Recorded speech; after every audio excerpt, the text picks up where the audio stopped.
Welcome to Before the Score, episode number 31. I'm Steve Samra. This is our baseball preview spectacular, only 3 months later than we expected it to be.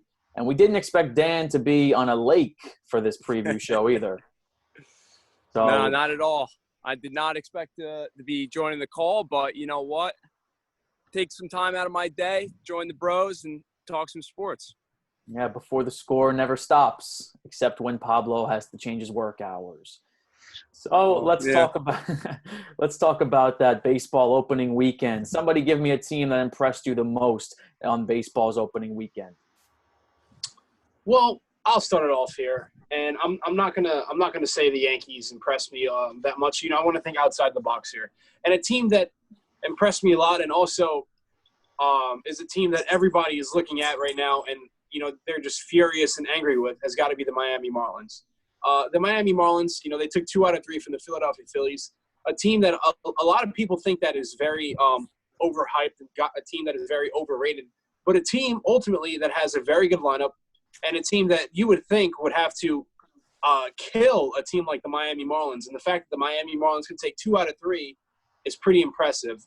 But we're going to get to the Marlins pretty soon, but what are your guys' surprise teams from this weekend?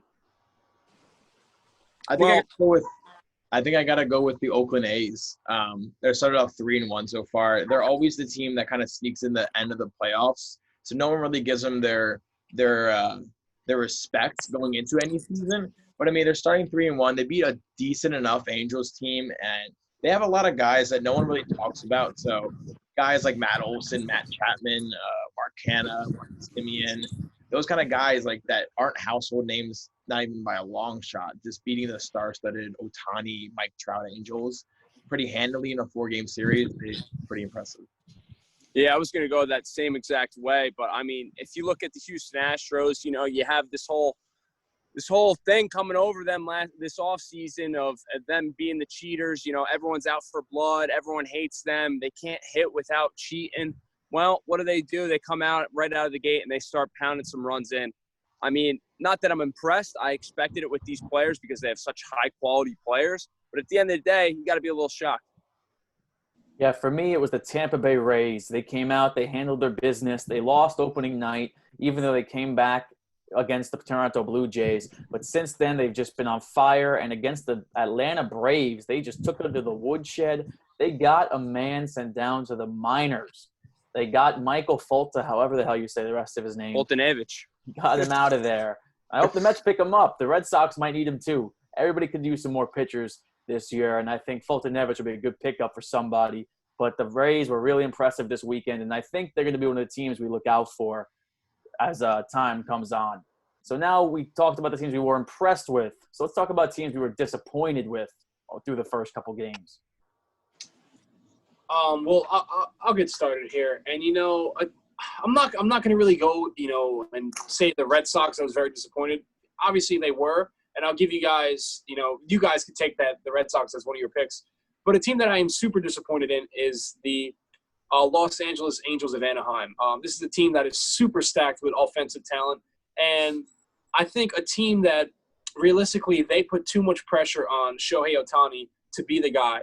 I understand that this kid is very young, he's very talented, but at the end of the day, I think it has to come down to either you're a hitter or you're a pitcher. And I don't think he can do it both effectively in this league. And the fact that, in his first game, he couldn't even record an out and he left with some type of injury is absurd. And to me, the Angels are very underwhelming.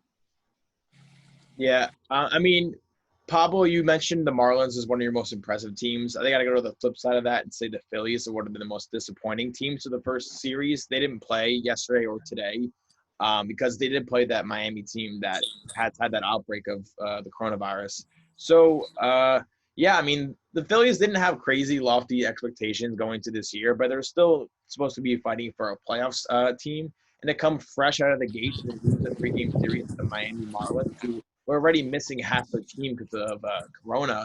It's just you can't lose 2 of those games.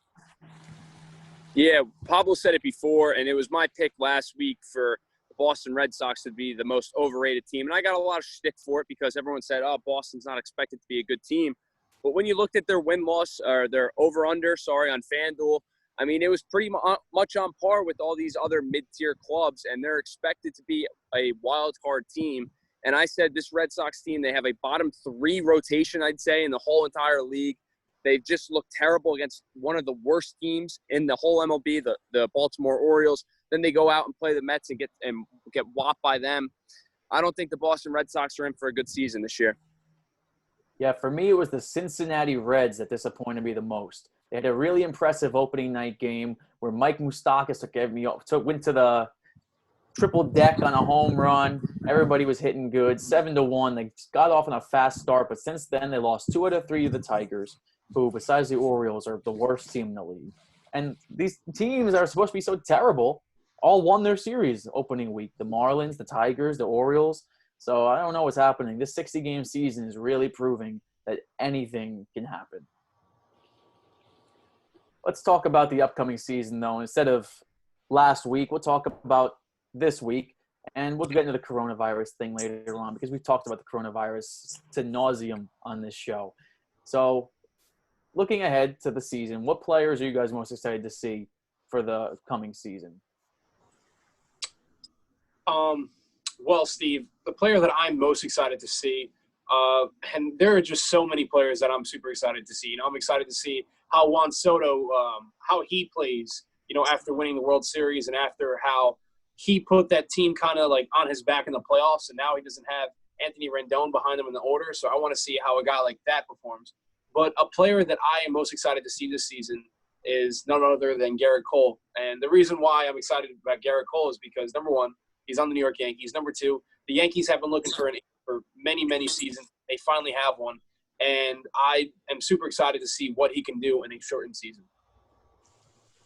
Yeah, I was very excited to see before he signed his extension, Mookie Betts, and how that whole that 60-day tryout pretty much would look like. I think the Dodgers did a great job of locking him up for 12 years. Mookie Betts is a superstar. I want to see how he hits in that lineup in front of Cody Bellinger in that stacked Dodgers lineup. Just getting a little bit more protection in a lineup. I know he went from a stacked offense in Boston, but I mean, him transitioning to the NL should be a little bit smoother now with the DH, so it shouldn't change that much. Just seeing him in Dodgers blue, looking forward to. Yeah, and real quickly before I leave here, I want to say I'm excited to see Jose Altuve. I know this guy gets a lot of shtick, with that MVP race he had with Aaron Judge. He was a cheater, and everyone said this MVP should be thrown away. Well, I want to see Jose Altuve. You're obviously the best player on your team. You won an MVP. You're like I said before, this Astros team has a lot on their shoulders this year. So you're taking your best player. I want him to have a great year because last year was a little underwhelming for his statistics. Very excited to see what Jose Altuve has in store for this year. Yeah, I think Alex Bregman wants to have a word with you. I would still classify Jose Altuve better than Alex Bregman.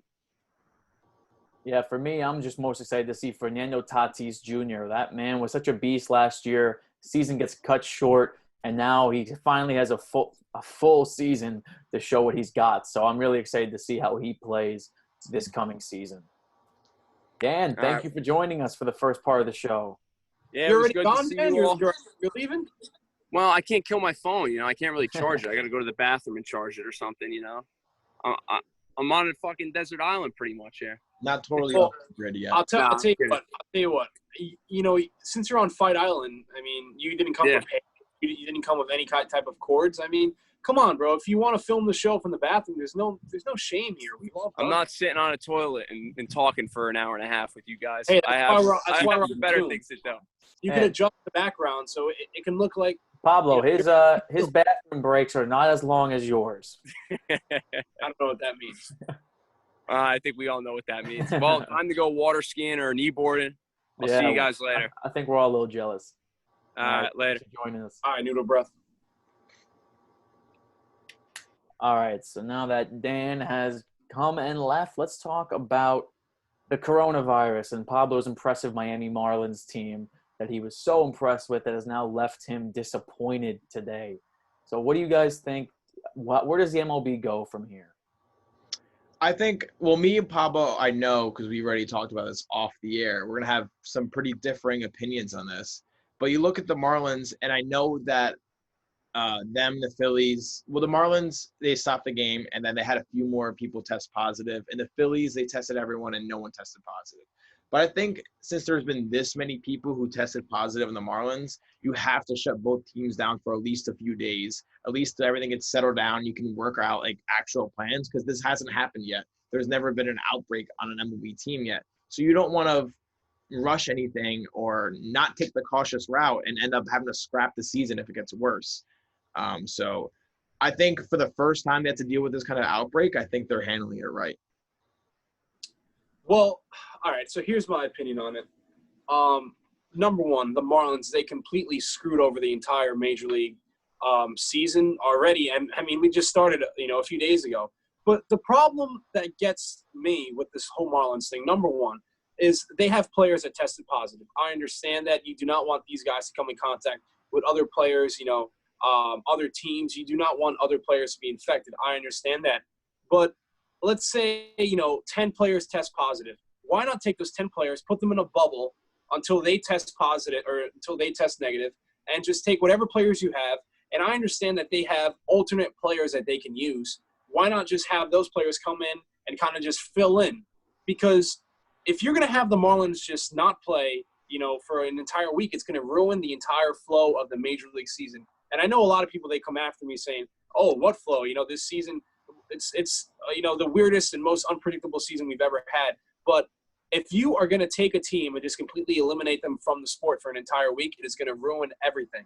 And that's another thing.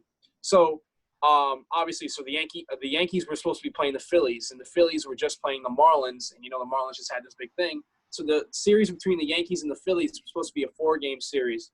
So they are completely scrapping that series, and now they're having the Yankees play the Baltimore Orioles in a 2-game series, and that's the team that the Marlins were supposed to be playing. Now, to me, playing the Orioles was fine, but they couldn't come up with that decision yesterday. We couldn't have started a 4-game series against the Orioles yesterday. Now, again, we're going into the fact that we are already missing 2 games, and that's nothing compared to the Phillies and the Marlins, who are missing almost a week full of games. So this is something where the lack of, preparation is really going to affect the league. But you'd look at the way they're doing this and the way they're testing people. If someone's exposed to this and you test them the same day they're exposed to it, it might not show up on a test. You have to quarantine them for at least like 4, 5, 6 days and get multiple tests for everybody. Not just, they all tested negative once, go out there and play another team. Because that's how you fuck things up, and it spreads and it gets worse and you cancel a season. So you can work around missing a week of baseball. They'll figure it out. They're millionaires making these decisions, scheduling these games. They'll get these games in. It's not going to ruin the flow because there is no flow. It doesn't matter. They can make them up at the end of the year. They can extend the regular season. They can push the playoffs back into mid-November. They'll figure it out. It's not that big of a deal where as if they don't handle this right and they rush things, just say goodbye to the season if they fuck up. And this is the reason that they limited it to each team plays your division and the other division in the AL or the NL. That is why, because they can play these double headers, they can change the schedules. The schedules are fluid, really. If you're going to get these games in when you can get these games in. The Yankees and Phillies will get these games in, Pablo. I promise they will play them. There will be double headers. There's no fans to worry about. People will be at the ballpark already. These double headers will be played. Everything will be fine. What would ruin the season, what would ruin everything, would be an outbreak throughout the entire league, which is more likely to happen if you don't be cautious and quarantine them. It's easier to make up these games at a later date than have 5 different teams have a team-wide outbreak. If it's just the Marlins, does it suck? Yes, of course it sucks. The Yankees are just lucky that, God forbid, somebody in the Phillies shows up tomorrow with a positive test and they played that game. Guess what? The Yankees wouldn't be playing for a week either. So you can accept the Yankees not playing for a day or two to be able to play the rest of the week. Can you do that? I mean, I can do that. I think this is going to be a lingering issue throughout the entire season. And I do admire the fact that the NBA and the NHL have kind of created this sort of bubble. So something like this is, very preventable. But I just think, with MLB, this is just going to keep happening and keep happening. So this is a test, especially for Rob Manfred and the higher ups in the Major League Baseball. they need to look at this and find a way to, make things better. And then they need to hop on a solution very quickly, because if you don't, things aren't going to make sense. And I've already seen, from these analysts on Twitter saying that it doesn't really matter in the MLB. They don't care if the team plays a full 60. They're saying if a team can get into 54 or 55, if they're not really close to being in it, they're just going to scrap those games. And I don't like that. To me, that it's kind of already lessens this shortened season even more. I don't know. If the Marlins have 17 wins and they're at more than 5 games out of the playoffs, what's the point of them playing unnecessary games? I feel like that's an unnecessary risk. Needs it too. Yeah, but maybe they don't need it, but the team they're playing probably needs the wins. Well, then they would play the game then. It lessens the importance of the season. This season already kind of seems like a novelty. It doesn't really. We're worrying about the wrong thing here. Let's get. I don't know. Yeah, I don't think that they are worried about the Marlins playing 3 games against the Orioles at the end of the year. I think if it's Marlins-Yankees and the Yankees are fighting for a playoff spot, they'll play the games. Don't worry about that. But if it's Marlins-Orioles, what's at stake? I think that they'll be able to figure it out. As long as they can get these games in, as long as you can get as close to 60 as you can, they will. If it matters, if they really need to play these games, they will get 60 in. I promise you that. That is nothing to worry about right now. But yeah, I think a team-wide outbreak is bad, but a league-wide outbreak, that could cancel the season. So let's just make sure, as long as they keep it within this Marlins team, and the MLB, before they started this season, they knew they weren't going to get through a whole season without at least a positive coronavirus test. I'm sure they were hoping it was longer than the first week, but of course, it happened with the Miami Marlins. It sucks that it's a team that really wasn't expected to be a factor at all this year, but what can you do? And hopefully this is the worst of it for the year. Just got very happy that it seems like the Phillies are good, because if it was team to team, that would have been even worse. Yeah, it makes everything seem a lot more optimistic that you can have a team play against a team who's had multiple positive tests while they're still on the playing field and it didn't transfer over to the other team. Because then if that, say 5 people in the Marlins tested positive, played that night, and then they transmitted it to players in the Phillies, then that players would feel really unsafe playing because they don't know the results of these tests at the time. One of the things that surprised me about the Miami Marlins was that news came out that on Saturday, which was after the second game, that somebody in the clubhouse tested positive for coronavirus. And then Sunday, the team had a vote on if they should play the games or not. And the team ultimately did vote to play the games. And, of course, the starter and the catcher and other players on the team caught the virus. Do you guys think it should be up to the teams or the league if they should play the games in this case? I think the league has to step in. I think the league is the one that's going to be hurt by this. If they have to keep working around these delayed games and schedules and stuff, they'll do it. But if you get one test, there should be protocols in place where if someone tests positive who's in the clubhouse, there has to be this contact tracing, who's in contact with. You have to always be aware of that and get those people away from the team. So they have to do a better job of that, not just, hey guys, let's leave it to a vote, because the players are usually going to want to play. Mm-hmm. I think it should definitely be up to the team and not the players, the higher ups, because a player is going to be like, you know what, guys, I'm fine. I'm symptom free.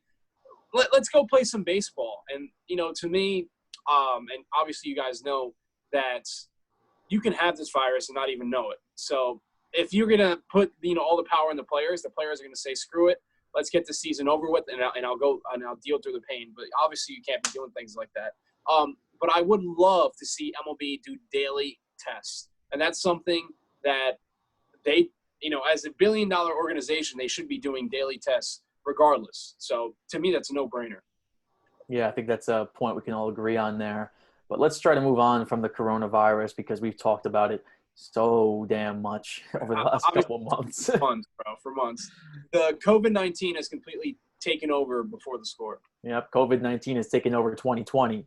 So let's talk about our teams and the outlook for the Mets and the Yankees, because, of course, we all care about the Mets and Yankees. I know there's some listeners on here, you like the Orioles, you like the Blue Jays, you like other random teams, but this is a New York-based show, so we're going to talk about the Mets and the Yankees. And Pablo, we're going to start with you and the Yankees because the Mets outnumber you, so let's save the best for last today.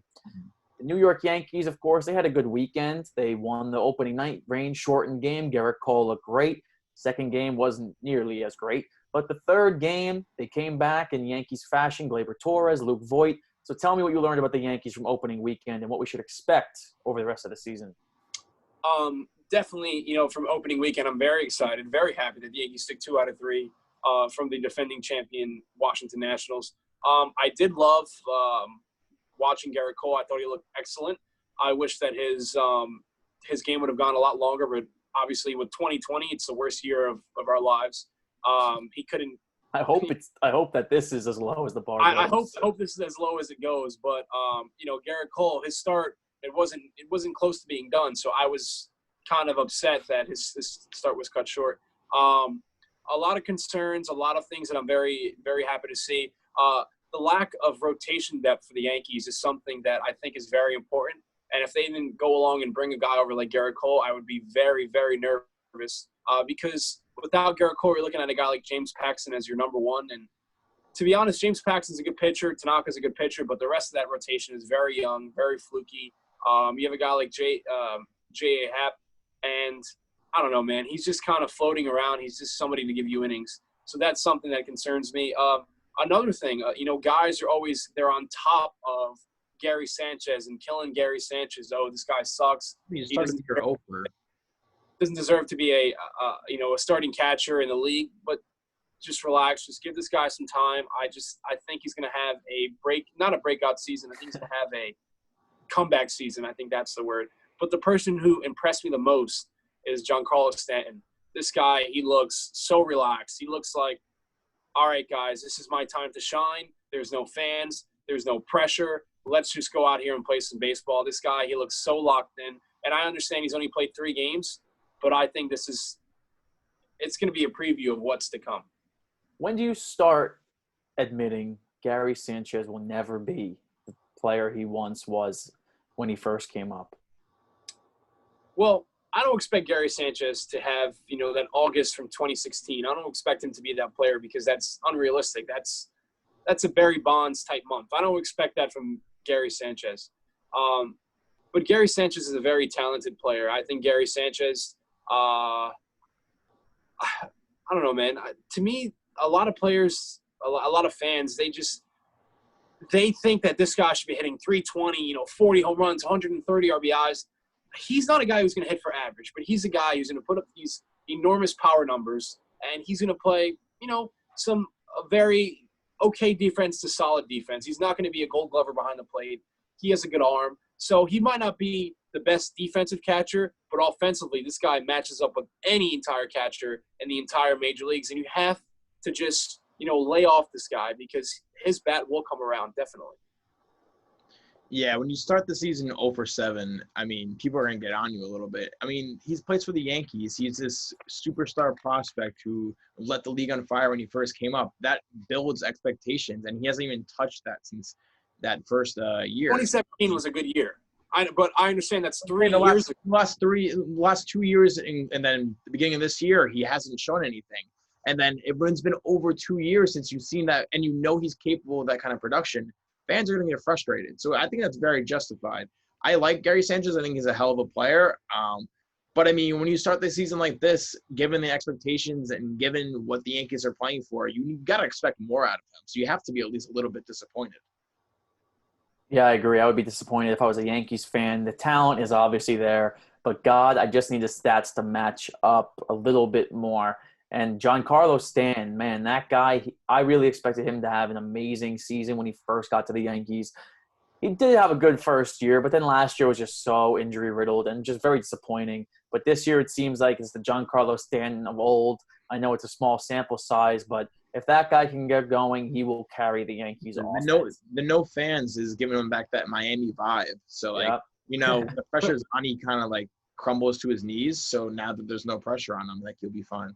Yeah, well, another thing with Stanton, right? Stanton, number one, he's used to playing in that division. He played for the Marlins. They're in the same division as the Nationals. And he is a Nationals killer.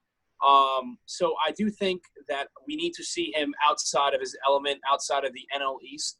and see what he can do against American League pitchers that he's not too familiar with. So that's something I do need to see before I grant this guy the AL MVP in July. I need to see. I don't think anyone's doing that. Well, Stanton's not going to be outside his comfort zone too much this year because he's versing all the NL East teams and he's versing all the AL East teams. So, this is a perfect year for Giancarlo Stanton. I mean, minus the Marlins and the Phillies, until we know what's going on.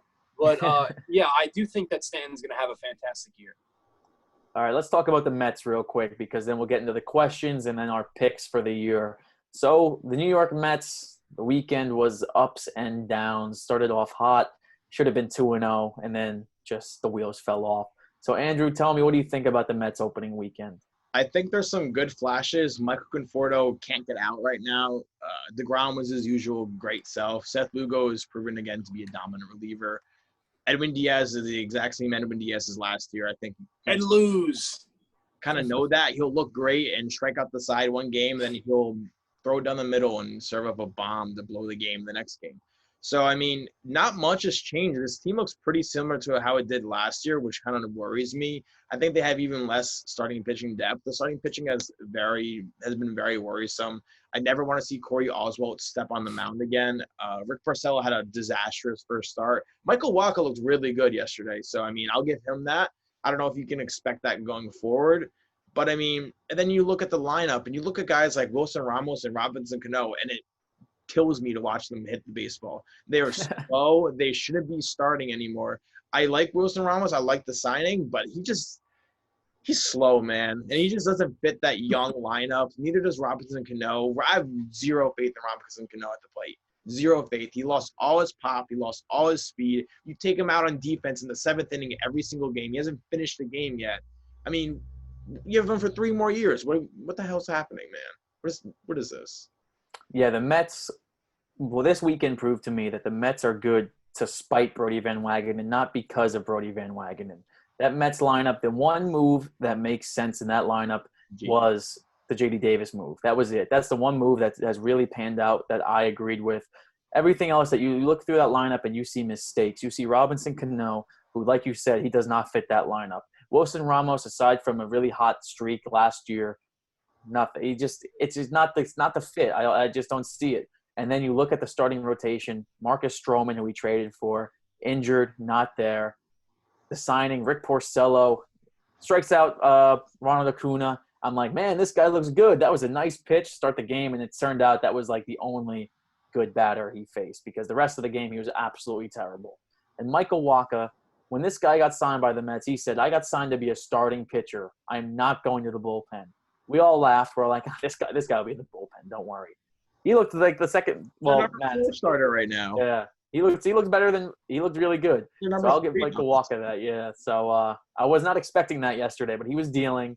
Nice 5 innings. I would like to see the starters go a little deeper.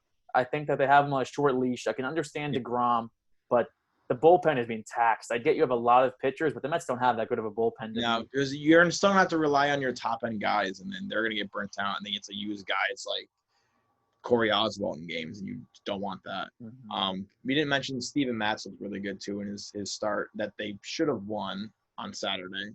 So that was a little bit of a surprise to me because I'm not the biggest Steven Matz guy. But yeah, Steven Matz deserved a win, definitely, in that start. I think he had 1 hit allowed. Of course, it was a home run to Adam Duvall. So and it was a good pitch, even. The pitcher was a good pitch. It was the Braves were just hitting good pitchers. Look, Ozuna. That was a good pitch by Diaz. I don't like pitching the batter the same exact pitch 2 days in a row because Ozuna's a good hitter, but it still was a good pitch, and that's what happens. Sucks that Diaz has to have the start like that because I was so high on him. Another move by Brodie Van Wagenen. Someone whose half his game is mental. When he's hitting his spots and he's confident on the mound like he was in Seattle, he's really tough to hit. But when you saw last year, he started off strong and then he got a couple blown saves in a row and his season just kind of snowballed off of that. So he needed a really good start, and that was really brutal for him on Saturday. All right, guys. So I think that Andrew hit the nail on the head when he said that the Mets look very similar to last year. And I do agree with that. They did very little to upgrade the team in the ways that they should have. I do love the signing of Dylan Betances. I think Seth Lugo is very, very good in his role in the back end of that bullpen. Obviously, Jacob deGrom is great. But the rest of that rotation, we haven't seen anything from Stroman. The rest of that rotation they're not very good. Obviously, Rick Porcello, he has had some very solid seasons. But, when you start looking at Rick Porcello, you start looking at a guy who's not really fallen off, but he just hasn't looked as sharp these last few seasons. Another thing, you have old guys in your lineup like Robinson Cano and Wilson Ramos and Yoenis Cespedes. Even though Cespedes has played pretty well, the other two guys, they're very old, they're very slow, and I think there's only but so much the DH can do for you. And for Edwin Diaz, when you guys look at a guy like Gary Sanchez and you start saying, oh, Gary Sanchez has been very underwhelming, when is it time to say, oh, Edwin Diaz, this guy was phenomenal? Who's not been underwhelming? I think every single Mets fan you'll ask has been furious with Edwin Diaz. No, what I'm trying to say is, do you think this guy will ever get back to his dominant performance like how we saw in Seattle a few years ago? Do I think so? No. Can he? Yes, because he has this stuff. His stuff hasn't stuff changed. He still has nasty stuff. It's just I don't see it, and I can't trust him until I actually see it for 3, 4, 5 safe opportunities in a row. You can't trust the man right now.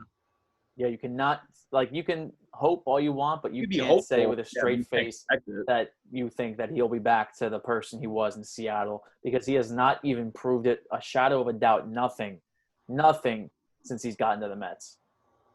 I don't think this guy should be the closer. I mean, Seth Lugo has been the look at last year, and he was just as bad in like an 8th inning role. So I mean, you got to put him somewhere. Maybe he's a middle reliever. Maybe just hide him out somewhere. That's also a thing that isn't really. I don't know if this is true, but I don't think it's in Luis Rojas's hand. I think it's more of a front office thing, saying this guy, we gave up so much for this guy, put him in the 9th, let him figure it out. And it's even more disappointing seeing Jerry's Familia too. I thought had a great opening day line, looked terrible yesterday. Couldn't throw a strike. So that's another guy who the Mets need to help figure it out. Very disappointing to see Brody Van Wagen in his 2 moves compared to the New York Yankees move they made the same offseason, where very 2 comparable moves, Adam Ottavino and Jerry's Familia. Ottavino has been fantastic for the Yankees. Jerry's Familia has not been himself, if I even know what Jerry's Familia is anymore. And Jed Lowry, who's played like 1 game to the runner-up for MVP, DJ LeMahieu.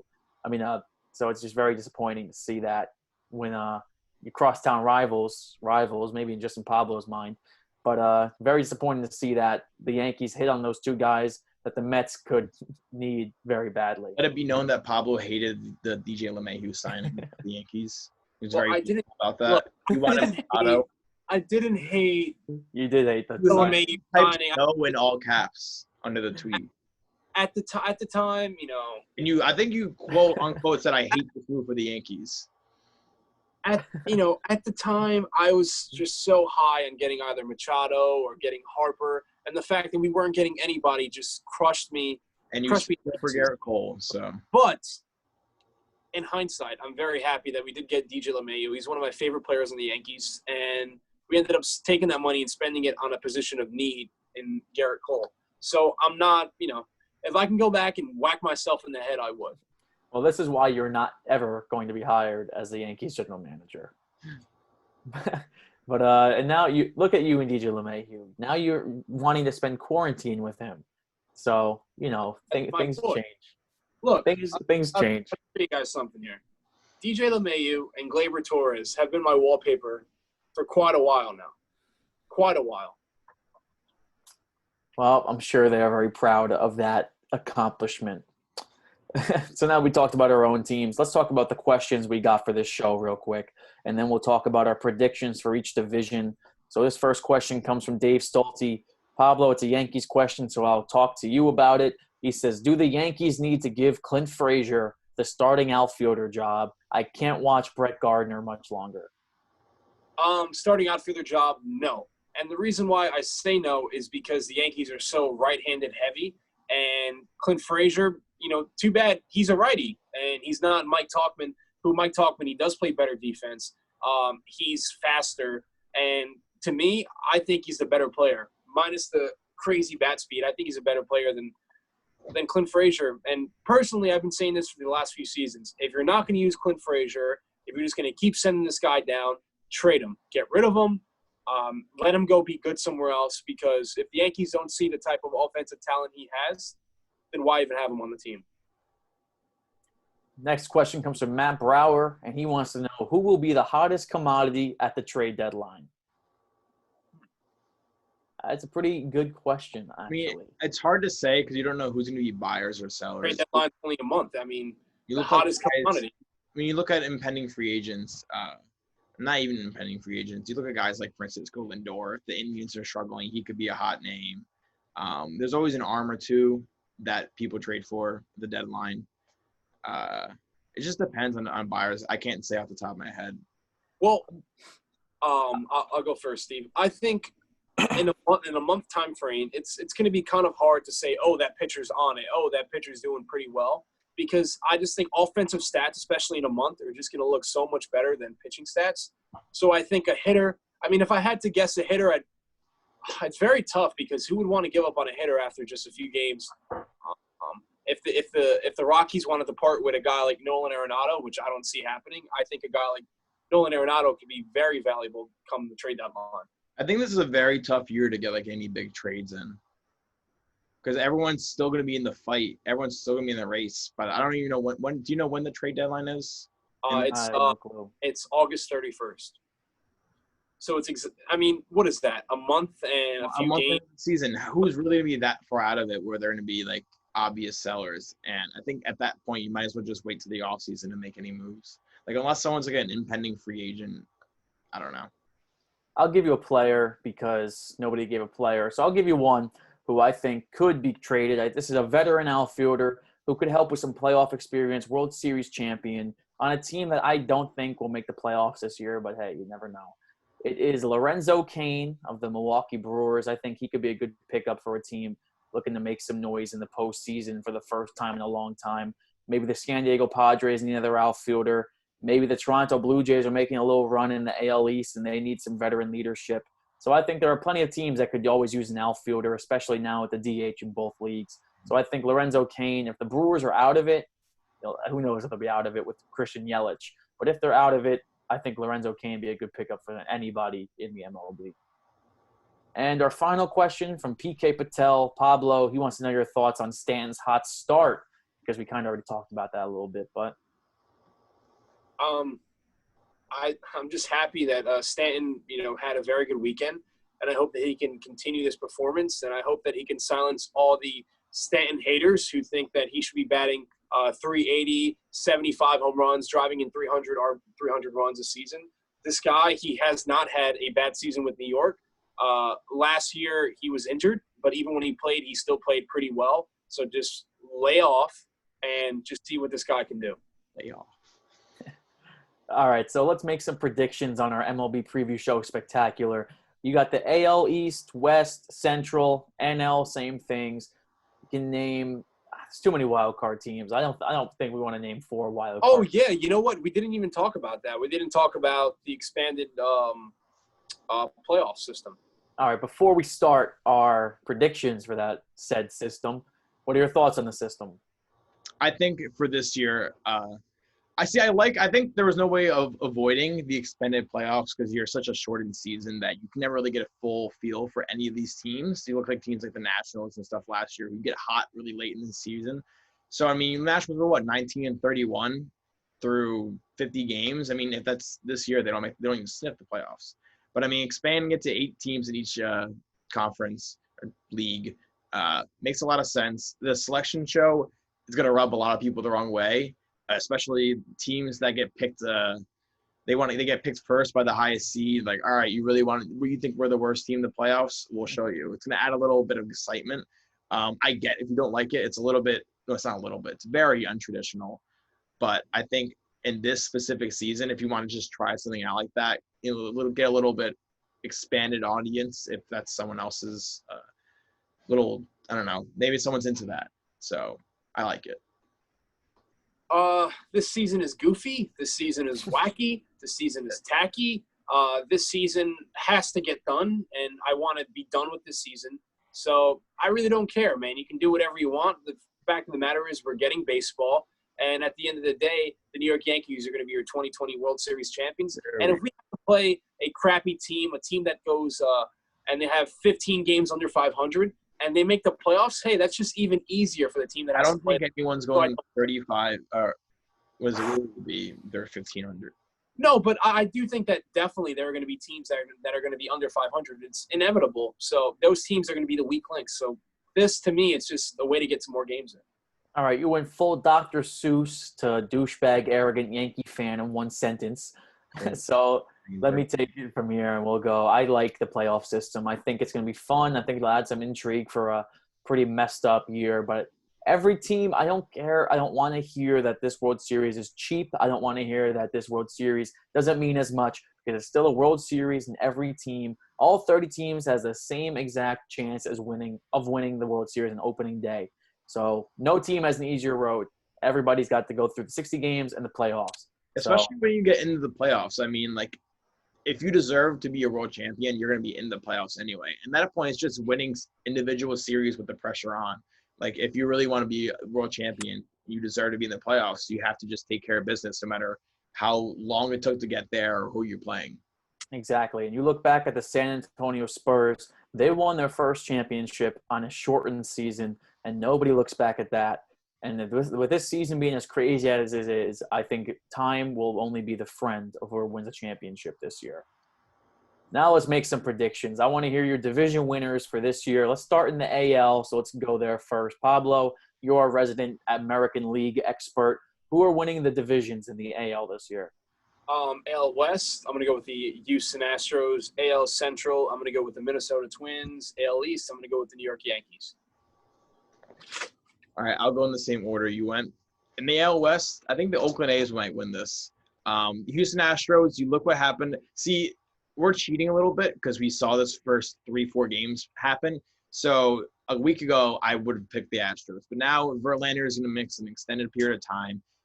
Original reports were that he tore something in his elbow. Now he's saying it's a forearm strain, but he's still shut down for 2 weeks. And being shut down for 2 weeks in a 60-game season is killer for any rotation. So I think the Astros pitching looks a little suspect this year. Cole is gone. Verlander is gone right now. So I think the A's have a big opportunity. So they'll be my sneaky pick to win the West. AL Central, I think the Twins are off to a scorching hot start. I think the Indians will make the playoffs as well. But, I mean, I think the Twins offense is just going to power them to another division championship. AL East, I think the Yankees run away by a long shot. I think, honestly, I think the Rays are their only competition, but I think the Yankees are another class compared to the Rays, especially in the regular season. So those are my 3 picks. Pablo, you said it. This season's goofy. It's tacky. It's wacky. And that's how my picks are going to be because the AL West, I'll start with them. Like Andrew said last week, I would have picked the Astros, and I would have picked them to run away with it. But now this week, Verlander's injured. They brought up Cerebral's own Brandon Bielak, and he got a win yesterday. So congrats to him. But I don't think that's enough to win the division. I think they'll make the playoffs, but they're not going to win the division. The Oakland Athletics, that's my pick for the AL West. Shout out Moneyball. In the AL Central, Cleveland. I'm sorry. I picked you as my overrated team. But I am picking you to win the division because I did some research. I got some convincing. Short season. I think they have one of the best pitchers in the AL in Shane Bieber. Like I said, I'm cheating a little bit. Because after that performance, I would pick him to win my Cy Young because he looked that good. Shane Bieber, Mike Clevenger, they got Carlos Carrasco back. They got a good bullpen. I think the Cleveland Indians' short season benefits them more than anybody in the entire league. I think if it was a 162-game season, I think I don't even know if I have them in the playoffs. 60-game sprint, I think that they can win enough. They have a good enough lineup where they can benefit and win that division. I love the Twins, though. I think it's going to be a tough battle between them two for the division. Pablo, you made me not want to do this, so I'm not going to do it. I'm picking the Tampa Bay Rays to win the East because this is a wacky, tacky season, like you said, and the Yankees should have lost 2 out of 3 to the Nationals, a depleted Nationals team where Starlin Castro and Howie Kendrick were in the lineup. So I really think Howie Kendrick is nasty, though. I don't even talk about Howie Kendrick being nasty. That is Howie not Kendrick an excuse. Yankee killer, bro. I don't want to hear that. I don't want to hear that. He's an Astro killer, a Dodger killer. If Juan Soto was in that lineup, the Yankees would have lost 2 out of 3, and who knows what would have happened if it didn't rain. Juan Soto, 2 negatives in a row, so he might be coming back to action too. I mean, 2 negatives in a row. I mean, he had 6 negatives. Who cares, bro? Who cares? He's fine. He's fine, dude. But I do think this is a tough season. Anything can happen. Either the Rays are definitely the biggest competition for the Yankees. As much as I would love the Blue Jays to be good, I just can't see them. The Buffalo Blue Jays. Yeah, then if they were not even playing at home. So I'm going to go with the Rays. I'm going to go a little ballsy here. But I think that the Yankees, I guess I'll have them make the playoffs. Quick point. Is it true that the Blue Jays are playing a home game in Washington against like the Nationals or something in a couple of days? Something like that. Like they're going to be on the road, but it's going to be like technically a home game for them. So like, second. I'm not exactly sure, but I've been saying that, ever since they've been looking for a home stadium. I mean, you're going through all this trouble to try to find a home stadium. Why don't you just go and play whatever team you're going to play, just play in their park and just be the home. There's always moving. They can't stay in one place for a while.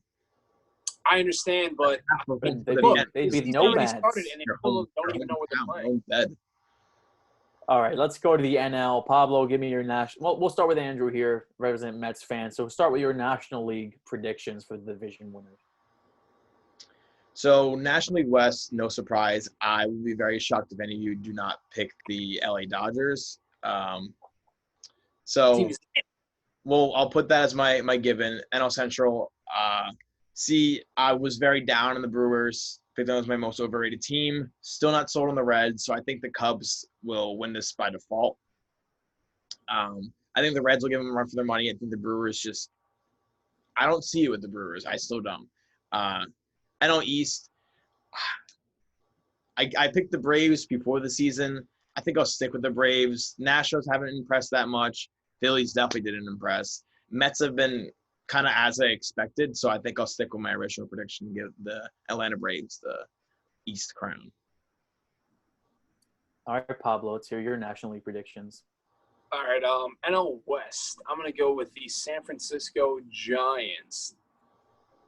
I'm just messing with you guys. All right, I'm going to go with the LA Dodgers. The LA Dodgers, that team is just completely nasty from head to toe. Their lineup is lethal. Their pitching rotation is good. Their bullpen it's not bad. I mean, that team, it's completely head and shoulders above the rest in that division. In the Central, I'm still going to stick with the Reds. I still think that that team is very solid. They have a very dangerous lineup. They have a very good three-headed monster in that rotation.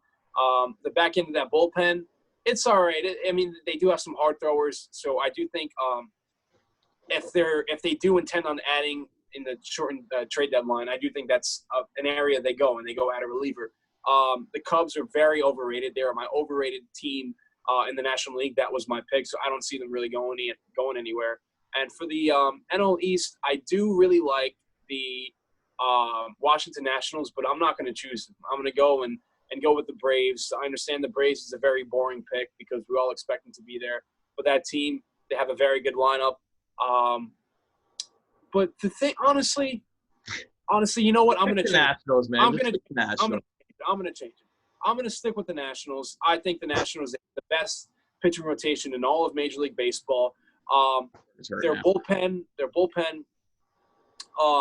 pretty solid.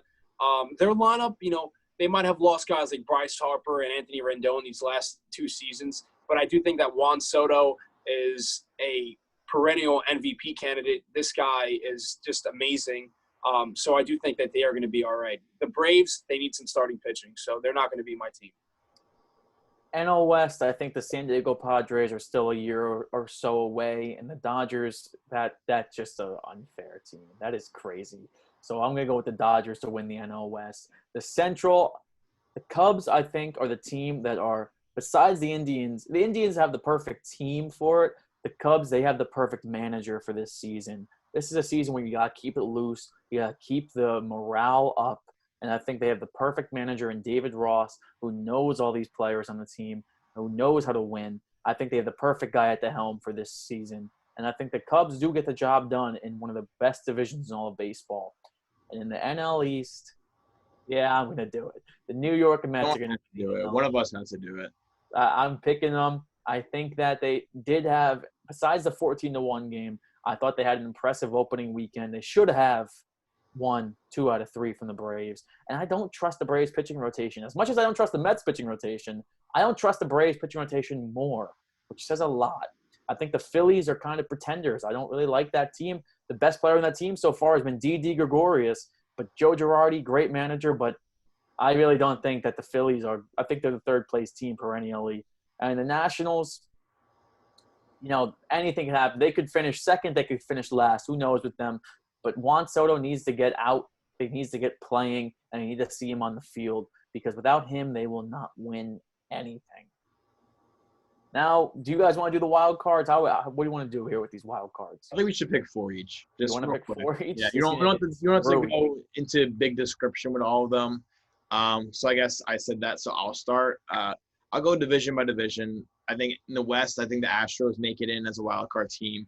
I don't even know if I'm probably going to forget teams.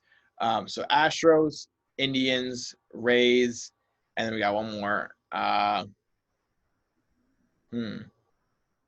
I'll say the Angels pick it up and they get hot and they get back in the playoffs.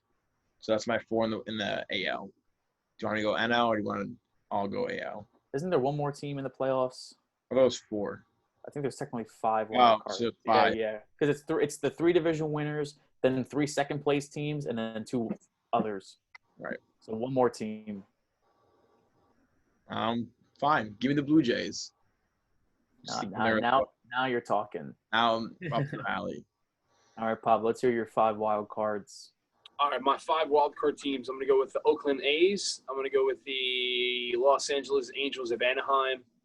I'm going to go with the Cleveland Indians, the Tampa Bay Rays, and for my 5th team, I'm going to go with the Chicago White Sox. No, they had a rough weekend. Very rough. All right. It's all right. They'll pick it up. All right, in the AL, of course, New York Yankees, they're making the playoffs. I'm going to the Twins, the Astros, so we all kind of have those same 6 teams all in the playoffs.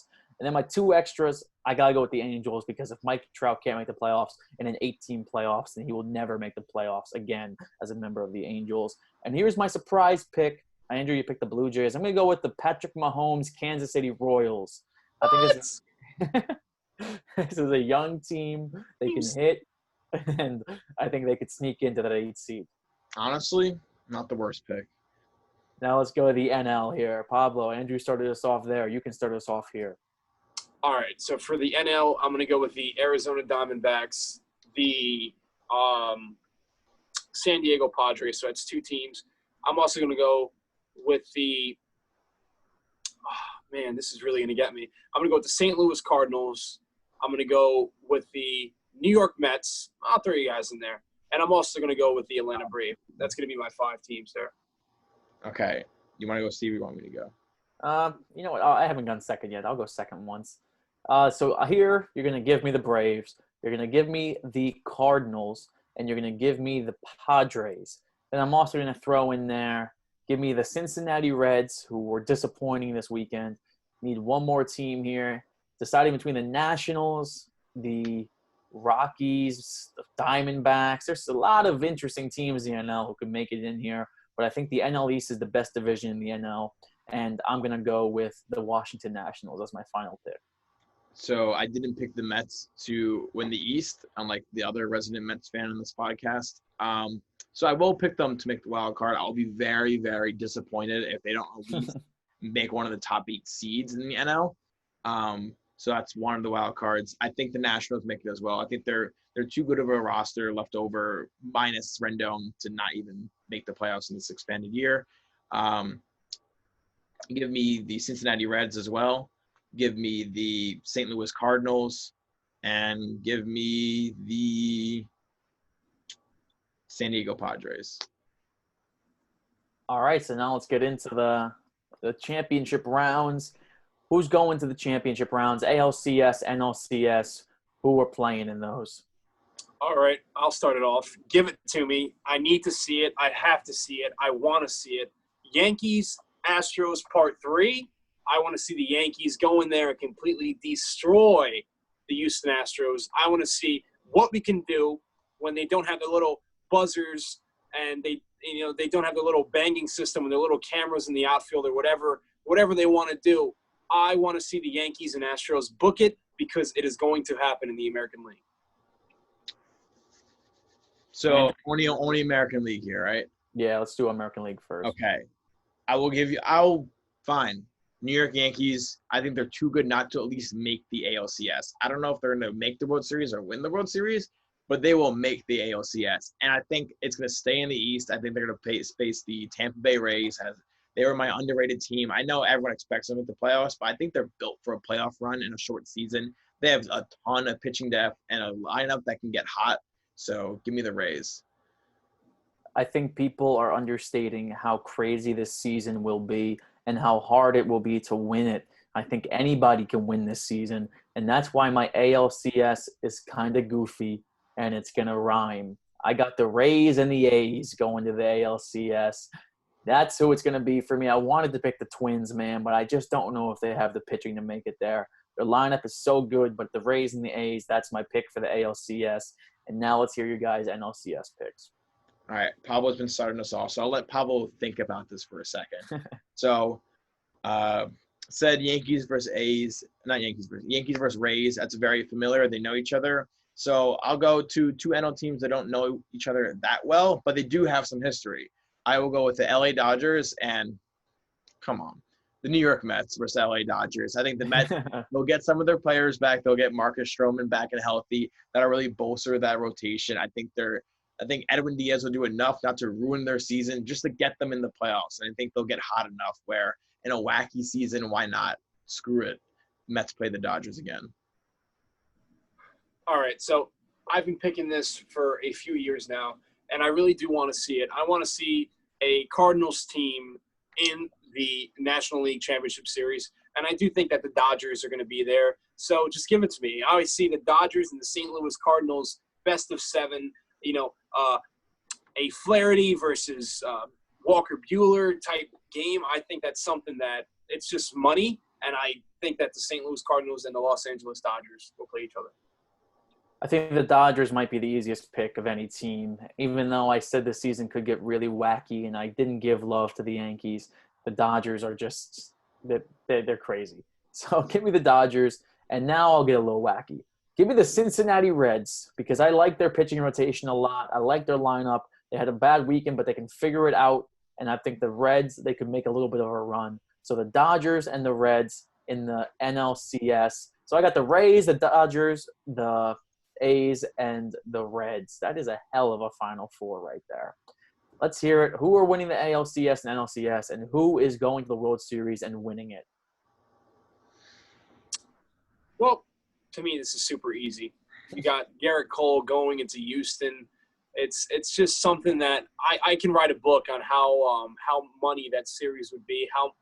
How just it's just when you talk about wrestling storylines. I understand it's a baseball type show. This is something where the writers, they don't even have to write out a storyline. This is something where the actions of one talent will just write the story for them. And I think that Garrett Cole pitching against his old team, pitching for his team to make the World Series, a team that hasn't been there in 11 years, I think that is money. The Yankees are going to go into Houston and completely obliterate the Houston Astros and head to the World Series. And you know what? For the NL, the Dodgers are a team that they haven't won the World Series since the 1980s. We all have picked them to win these last few years. We all picked them to be, if not the team standing, the second to last team standing. I do think that they go in and they go to the World Series, and we're setting up for Yankees and Dodgers World Series, something that I have been dying to see for many years. And who's winning it?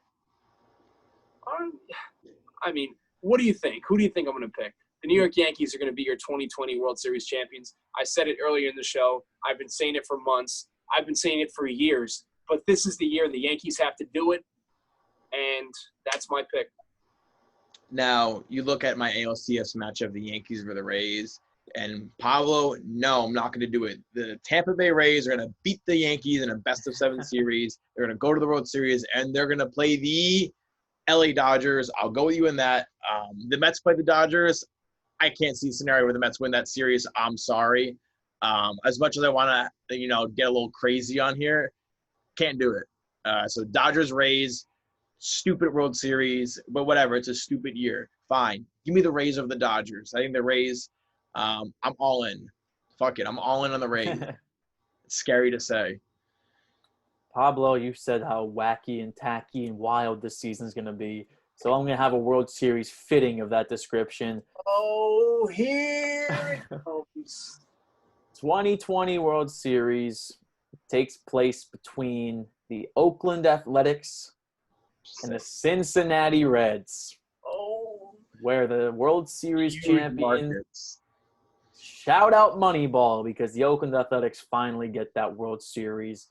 My God, what a year that will be. you know what? I'll tell you what, Steve. If we're talking about predictions from the 1970s, that is an excellent prediction. That's, the Oakland A's, a team that won 3 years in a row, and you're talking about the Big Red Machine, a team that was super dominant in the 1970s. And those teams played each other in the World Series many, many moons ago. But that is not something that I do see happening, this season or anywhere in the near future. That's something that's a bold prediction. That's as bold as you're going to get here on. Hey, in 2020, we went back to 1918 with the Spanish flu. We're going back to 1970 with the Reds and the Athletics in my world.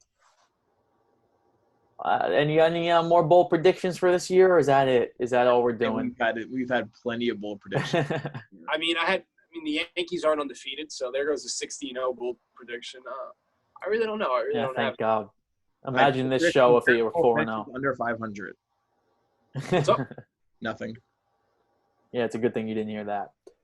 That's all we got for episode 31, our baseball preview spectacular. We're glad that we finally got to do it, because it was months in the making, then weeks in the making, and now we're done. So it's about time. Hope you enjoyed it.